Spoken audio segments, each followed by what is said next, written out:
last year both have fairly paved roads back to the big game, but they look a little different. Tampa, how about this? They got the easiest strength of schedule coming into the season. Remember, they didn't win the division. Meanwhile, KC coming in with the 8th hardest road through the 18-week schedule. So, Brandon, which team has a clearer path to the Super Bowl, Bucs or Chiefs? Before they released the schedule, I was already talking about the Bucs, and when you look at that, man, you got to go with the Bucs. That is the answer. There's a few reasons why. That guy right there, number 12, Tom Brady, another year in this offense. That was extremely hard to do, almost impossible for him to go into Tampa in his first year and lead them to a Super Bowl and win it. Like, remember, halfway through the year, he was beefing with Bruce Arians. They didn't know what offense they were running. They didn't know what their identity was. They didn't know what their identity was until week 12. So now you give them another offseason, OTAs and mini camps and preseason. What do you think this offense is going to do? Everybody settled in. Mike Evans knows his role. You got Antonio Brown coming back. He knows his role. The running backs, they know their role. They return every player, every coach. And then that defensive side, we all know about the front seven, but you're giving Todd Bowles another year to groom and mold that young secondary. And that is the complex part about that defense. The front seven, they just get after it. Coach Bowles just let them get after it. That back end, they have to be smart. They have to be able to cover up for that front seven if they don't get to the quarterback. So this team is going to be better, not only because they brought back everybody, literally everybody, because all of their coordinators could have been head coaches this year. They should have been head coaches. All their players came back, but you get another offseason to really embrace who you are as an offense, as a defense. So you got to go with the Bucs. Nick, come on, man. You know that. So here's the thing. And this is people are going to get upset, but they know I'm right. The Bucs are going to be better, and they're going to need to be. Because last year they were about the 6th or 7th best team in the NFL. Oh, Nick, they won the Super Bowl. I know. And they deserve tremendous credit for it. And they were about the 6th or 7th best team in the NFL.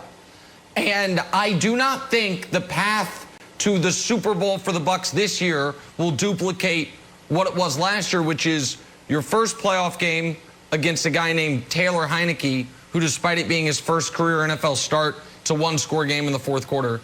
Your second playoff game, you are losing and being outplayed before the second oldest quarterback in football after a Jared Cook fumble kind of unfortunately disintegrates in real time. Your third playoff game, you are up against a team that has just lost its all-pro left tackle, and you take advantage of it. And then your fourth playoff game, how about that? You're up against a team that has lost its left tackle, its right tackle, and its right guard, and you take advantage of it. The Chiefs, on the other hand, while the last time we saw them play looked terrible, admittedly, they have rebuilt that offensive line. And prior to the offensive line being decimated by injury, what had the Chiefs done? They had lost once in 15 months. One game. I'm going to throw out the Week 17 game where nobody played. They were far and away the best team in football last year. And whilst people can say, oh, it's a difficult path, last year they played every playoff team you could possibly play, most of them on the road, and beat them all. So, who has the clearer path? The team that's clearly better. I give the Bucs get the banner hangs forever, the ring shines forever. I get it. But last year, over the entirety of the season, the Chiefs were the better team. And this year, the Chiefs go into the season the far better team. And again, it's not they won the Super Bowl and they dominated the Super Bowl, and I'm happy for them. But so did the 07 Giants. And the 07 Giants were not better than the 07 Patriots. They were just better that day. And so they just weren't. Come on. And so who has a clearer path? The Chiefs have a clearer path. I agree. My goodness. And Nicholas, I have an olive branch to give you. It's part of our budding friendship. What's that?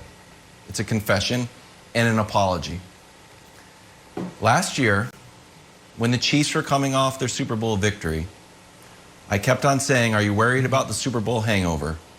And you would always say, whilst the Super Bowl hangover does not apply to the Super Bowl champions, it applies to the team that loses the Super Bowl. And I always pretended I had some sort of malfunction in my earpiece that I didn't hear you. I knew that. I knew it the entire time. Yeah. I was just trying to sort of get you mad. But now they are the Super Bowl hangover team. Are you worried at all about the statistical fact that the true Super Bowl hangover, the team that loses the Super Bowl, comes back and has a disappointing year? Here's why I'm not. What's the team over the last 20 years that lost the Super Bowl and came right back and won it? The Patriots. Why? Because the year before they had won it.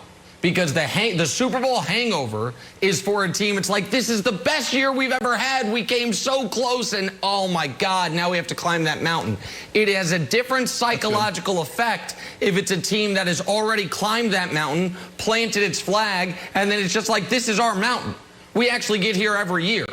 And so, no, I don't think a team that has, since Mahomes has been there, the worst year they've had was the AFC Championship game, and the other 2 years were the Super Bowl. I don't think they're going to have a Super Bowl hangover. But, Brandon, because I heard you while I was talking, I have an honest question.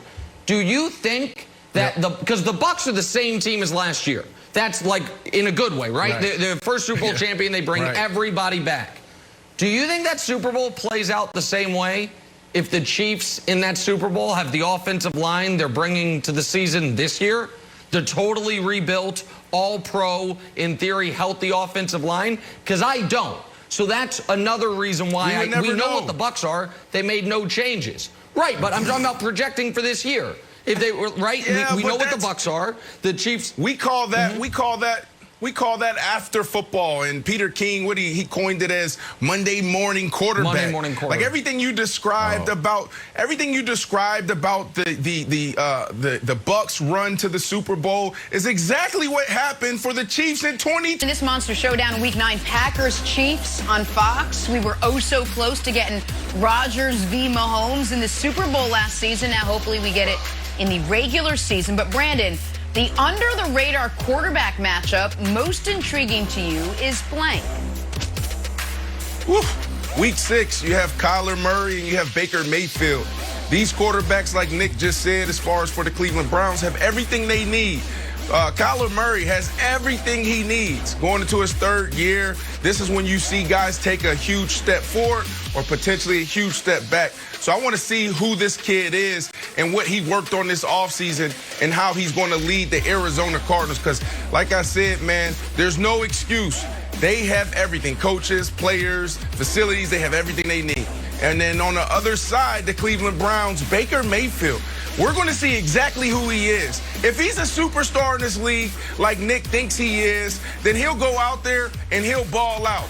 This point of the season, we're going to know exactly who Baker is. His rookie year, did pretty good. 2nd year, sophomore slump. 3rd year, came out, balled out, protected the football. Is he going to be that guy? And then some. We will see Week 6 in this matchup. I'm going to Week 11, and there's some projection here. And the projection is, at this point, Trey Lance is the starter. Lance versus Lawrence. Trey versus Trevor. And the Niners taking on the Jags. Obviously, the Niners are a far better team than the Jags, but I think these are going to end up being the 2 best quarterbacks from this draft class. And I think at this point in the season, that Niners will have handed the reins over to Trey, and I'm really excited to see that football game. I also think the Jags have a sneaky chance of being alive for the playoffs deep into the season. I'm that high on Trevor Lawrence. I obviously don't like the Tebow stuff, but I like Urban and I love Trevor. So for all those reasons, Trevor versus Trey on Week 11 on Fox is, to me, the most intriguing quarterback matchup potentially. Oh, I'm going with the Brandon Bowl. Week 12, Russ versus Fitzmagic. Someone's getting their feelings hurt. And Brandon, we are not going to let you off the hook. You're going to be on the show and be like, well, I don't know. Maybe it could be a tie, guys. I hope they both play well, and we're not going to let you get away. And eventually, we're going to push and push and push. And then you're eventually going to come out like, you know what? Fitzmagic doesn't have it. And next thing you know, Fitzmagic is out of the friend zone. Oh, who comes swooping in? here comes Kevin Wild sweeping into Fitzmagic's friendship spot with a House of Athlete membership, and I'm headed on NASCAR. It's me and Fred Taylor hanging out on the couch. All good. Unbelievable. Fitzmagic out, Wild's in. I love Russ, but Fitz wins this one. But Fitzy's your guy. Wow. Weird and Wonderful from Kevin Wilds from the national pastime. Garrett Cole, downright filthy yesterday, struck out 12 Rays over 8 innings of work. Cole